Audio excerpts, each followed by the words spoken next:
younger and cooler. We, as a part of our dedication to educating as many folks as possible from different backgrounds, we have really New York, of all places, you're gonna get lost. And they were right, I did get lost. But when I moved into the Morningside Heights neighborhood right by Columbia, and it's just so much calmer than I think the average New York City corner. There's so much to do and there's so much livelihood, but then also Columbia's campus is an enclosed campus in the Morningside Heights neighborhood. So you step through our gates and it's like you're in a new place. You have all of this green space, you have all of these trees that surround you, and such a collegiate feel. But yet you step right out of campus, right through the gates, you go down a few stairs, and you're at one of our main subway lines. So you're able to conquer all of Manhattan just 2 steps off of campus. So again, knowing that we have that traditional collegiate feel while being in the city, I think is a key component. I like to tell our students, and I actually met with an international student that told me this, that at Columbia, you are a student before you're a New Yorker. You don't have to navigate the city streets to get from class to class. Your farthest walk from class may be only 10, 15 minutes, and it's on campus. You don't have to cross huge streets at all. But in a lot of other schools, you may be a New Yorker before you're have some very low-key connections to go to these underground jazz shows and take their classes with them so they can show them the music and art scene in New York.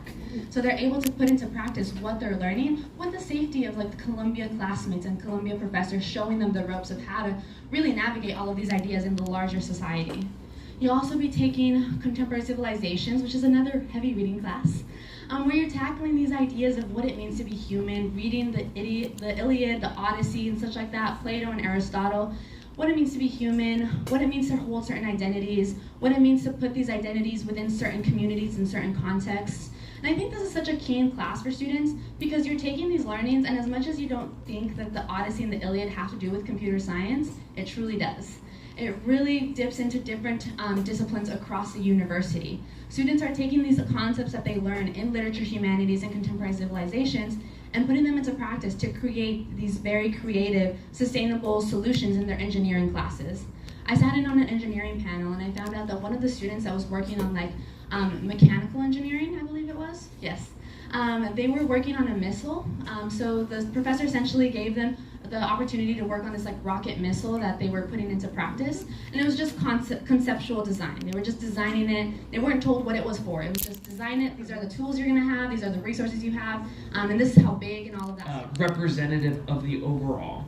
And each of them will come with 2 figures, the head of college. This is the person who sees the safety and well-being of the community, and then the residential college dean is a student's chief academic advisor. These 2 people get to know the names, faces, and hometowns of every single matriculating student so that on move-in day they would say, "Welcome Sophia, bom dia Sophia, welcome all, I hope your trip from Manaus was really great." And Sophia's like, "How did you know my name? How did you know where I was from?" And that's because these people are really invested in the success of Sophia and everyone else in that residential college community. Residential colleges come with a courtyard, a library, a gym, a dining hall. Some come with movie theaters and basketball courts and music recording studios. And these facilities are really meant to be diverse. They're meant to drive and reflect the diversity within these communities. My best friend, Renita, her sophomore year, she told one of her friends, "I'm really homesick, I miss my mom's cooking." She gets a knock on the door later that day, and it's the husband of the chief academic advisor, the dean, and he is waiting there with a plate of spaghetti and meatballs, and he goes, "Renita, I heard you were homesick. This dish is probably not as good as your mother's." It probably wasn't. But this brings me a lot of comfort. You can get scholarships. Those schools are not typically like Columbia and Yale. All of our scholarships are based on financial need. So there are schools that will give students a tennis scholarship, but you would have to look into that specific school. Usually it's a lot of schools that are public and smaller private schools in the US. The big schools like Princeton and Columbia and Yale have a financial, and Harvard, they will have financial aid programs that are exclusively based on a student's need, not a student's talent, because the talent is what informs the admissions process. Does that make sense? So if you need money, or if anyone you need money, we will give it to you, but it will be irrespective of your athletic talent. Yeah. Oh, no, wait, hold on, sorry. Follow-up question. To compensate academical lacks. So we have to think about so can you compensate for an academic shortcoming with an extracurricular profile? All of these application materials are coming together in a really unique way. On the one hand, we need to assess the fact that the student can do really Gershwin, Cole Porter, and even Lloyd Webber musics. And I went 2 times to New York, 1 time alone, 1 time with my family, and both were really amazing. But on the other hand, Yale is not only the University of Rory Gilmore.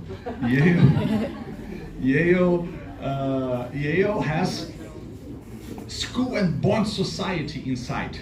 They created CIA. Come on, you should tell this. And I was talking about this with Giuliano. Giuliano, you're going to Yale. Please, you should try to go to school and bond society, be a CIA agents and my asset in the future. And now I know that Yale is also responsible for CRISPR-Cas9 technology. Believe me, we had some science fair projects inspired in CRISPR-Cas9 technology here in our school, and it would be really hard to choose.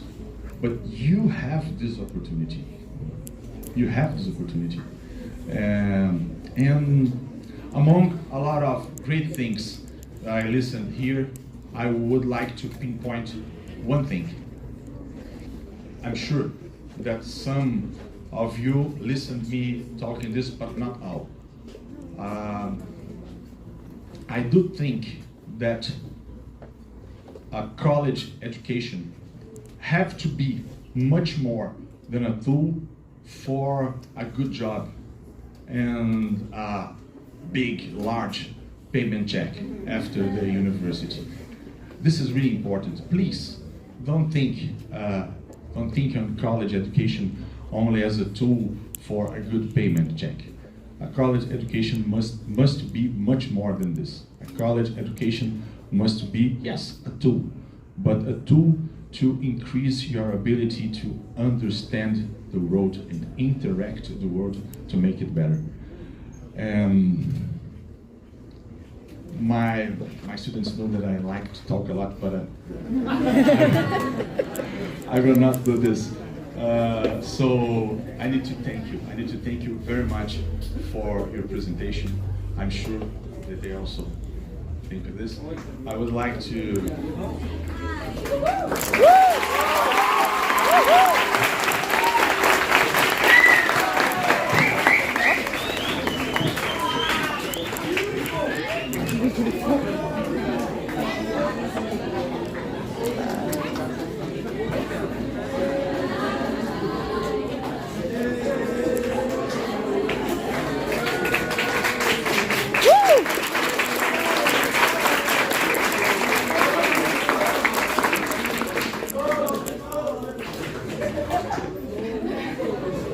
So thank you very much, and I would like to invite you to. You're free to go.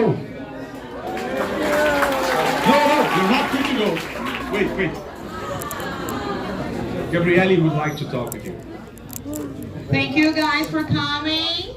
Did you enjoy it? Yes! So it's time to go back. Go to study, so then you are going to be able to go to Yale and Columbia. Bye!